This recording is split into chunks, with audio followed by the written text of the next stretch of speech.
Every time there's a high-profile racist incident in America, we all huddle together to assure ourselves that at least we are not racist. I know what's in my heart, and I know that I don't think anyone is different, better, or worse based on the color of their skin, but I feel like there is nothing any of us can say right now without being judged.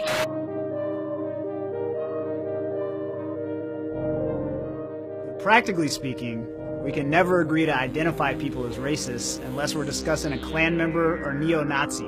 Both of these definitions are inadequate. If no one is actually a racist, no one is responsible. Where could all the racism in America be coming from? Racism is one of the only pure, tainted terms we have in this country.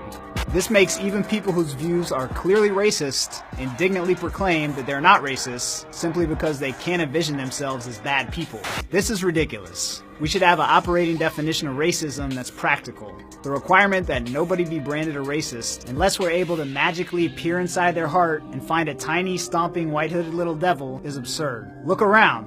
America's full of racism. America was built by slaves. Our parents were alive during a time of legal racial segregation. America is still racially segregated and racially unequal.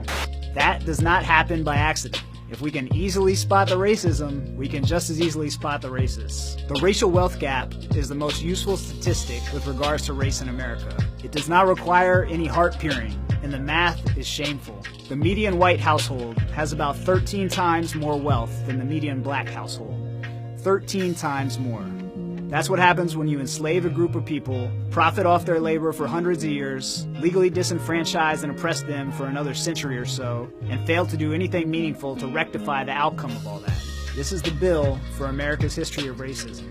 It doesn't matter how many discriminatory laws you change. That does not even the score. Money makes money. Capital increases itself, and ownership of capital leads directly to wealth. The gap will not close itself. It will persist over time. That's basic capitalism. You have to do something to close the racial wealth gap.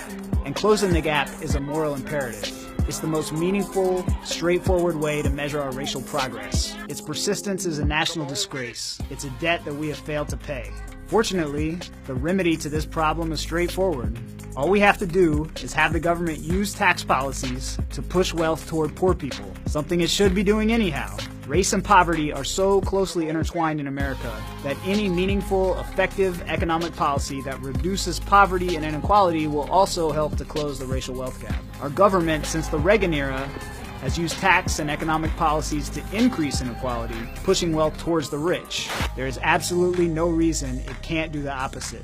White America stole Black America's wealth, and we still have it. We need to give it back. That's kindergarten-level fairness. If you're not, at the very least, voting to move towards that goal, you are, in effect, supporting racism. That is what a racist does, and that is what a racist is.